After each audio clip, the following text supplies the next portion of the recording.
তিৰংগা যাত্ৰাৰ যোগেদি ভাৰতবৰ্ষৰ প্ৰতিগৰাকী নাগৰিকে আজি পাকিস্তানৰ বিৰুদ্ধে সন্ত্ৰাসবাদৰ বিৰুদ্ধে মাননীয় প্ৰধানমন্ত্ৰী নৰেন্দ্ৰ মোদী ডাঙৰীয়াৰ বলিষ্ঠ নেতৃত্বত ভাৰতীয় সেনাবাহিনীয়ে যি বীৰ বিক্ৰমেৰে তেখেতসকলে ভাৰতবৰ্ষৰ বাবে আজি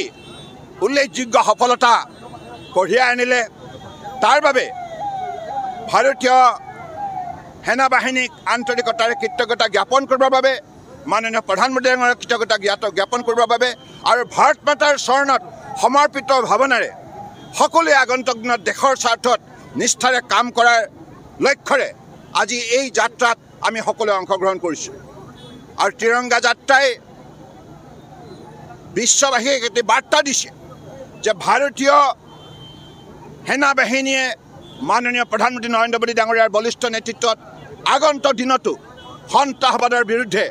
ভাৰতবৰ্ষৰ প্ৰতিগৰাকী নাগৰিকে সন্ত্ৰাসবাদৰ বিৰুদ্ধে আপোচবিহীনভাৱে যুঁজ দি যাব আৰু বিশ্বৰ বুকুত শান্তি প্ৰতিষ্ঠা কৰাই হৈছে ভাৰতবৰ্ষৰ লক্ষ্য সেইকাৰণে মাননীয় প্ৰধানমন্ত্ৰী নৰেন্দ্ৰ মোদী ডাঙৰীয়াই যোৱা 10 বছৰে বিশ্ব শান্তিৰ বাবে বহু উল্লেখযোগ্য পদক্ষেপ গ্ৰহণ কৰিছে আৰু আজি আমি তেখেতৰ নেতৃত্বক লৈ গৌৰৱান্বিত ভাৰতীয় সেনাবাহিনীক লৈ গৌৰৱান্বিত আৰু আমাৰ দৃঢ় বিশ্বাস